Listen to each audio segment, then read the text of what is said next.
Josh Ramsburg, owner of Rock Creek Farms in Adams County, Pennsylvania, grazes dairy heifers and a beef herd on approximately 400 acres of perennial pasture, and rotates corn, soybeans, wheat, oats, alfalfa, and cover crops on an additional 300 acres.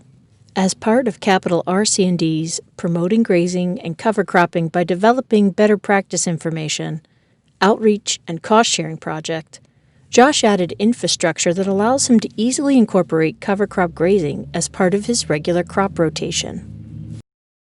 So that was kind of how I got introduced to this project. I had done this on my own. I had grazed some cover crop mixes in the fall on this same property. That was completely on my own, and that was 100% with just polywire. I moved them. I put a one strand of polywire around the outside, and then I divided it up. Interior, I did about 30 acres on my own in the late summer or into the fall, and it worked.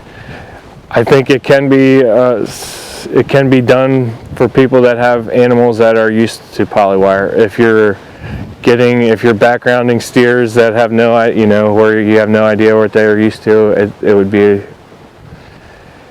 be a little bit of a risky thing to do. But these cows are trained to polywire extremely well.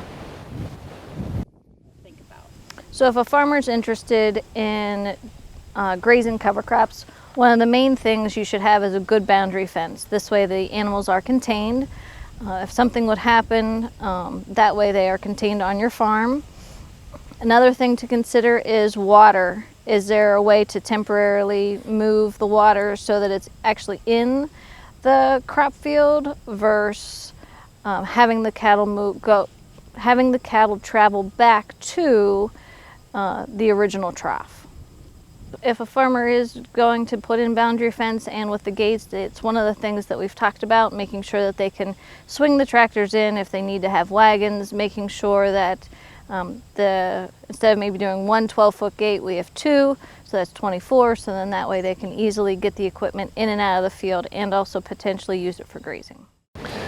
In order to do this project, we put in 5-strand high tensile fence around the perimeter of this tract. It's a little over 50 acres. We have a pretty busy road that's fairly close. I have done it with just polywire, but with the traffic and the busy road, we decided we put the 5-strand high tensile in. That is our perimeter fence. 5-strand, two hot wires. Interior fence is nothing. It's completely open in the whole center of that tract. Again, as with the water, I wanted complete flexibility, so all the interior fencing is done with polywire. It requires more work, but there is a level of flexibility that you don't get with permanent interior fence.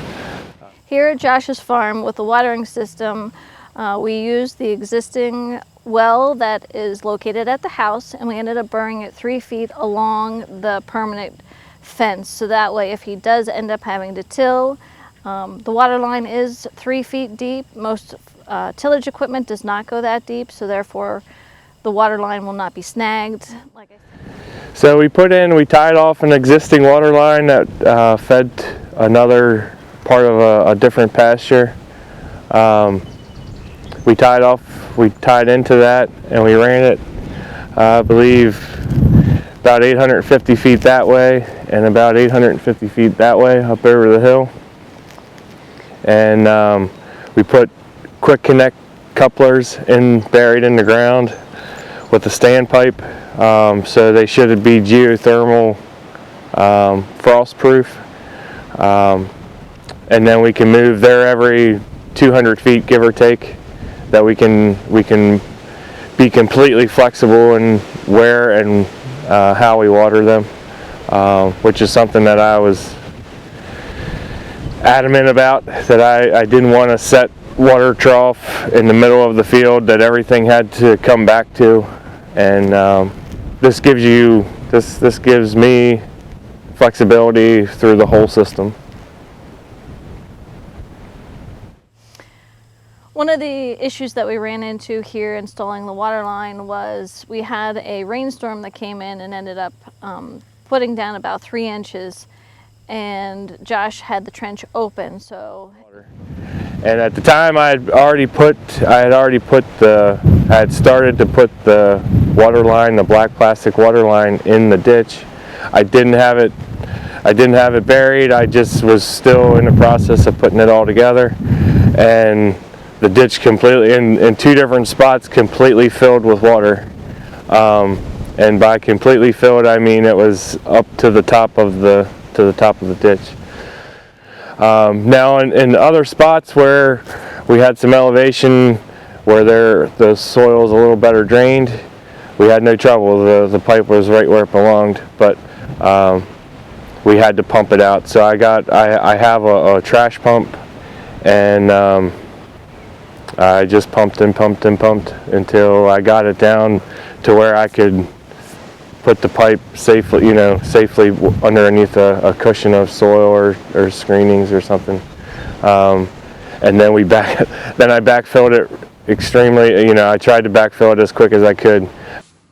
With proper infrastructure in place, cover crop grazing can be a valuable tool to enhance soil health and realize economic benefits.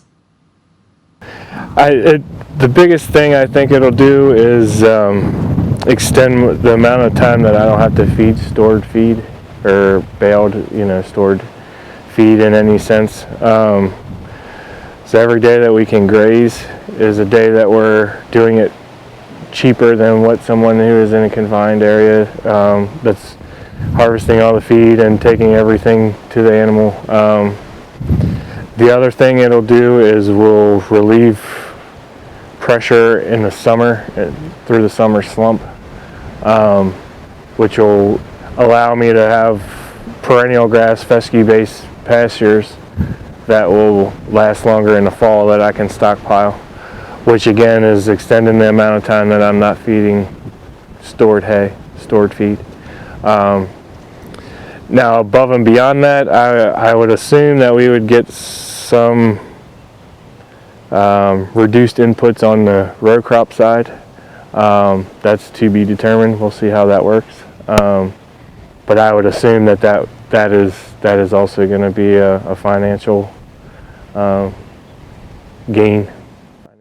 To learn more about this project, cover crop grazing, or about support for grazers, visit capitalrcd.org.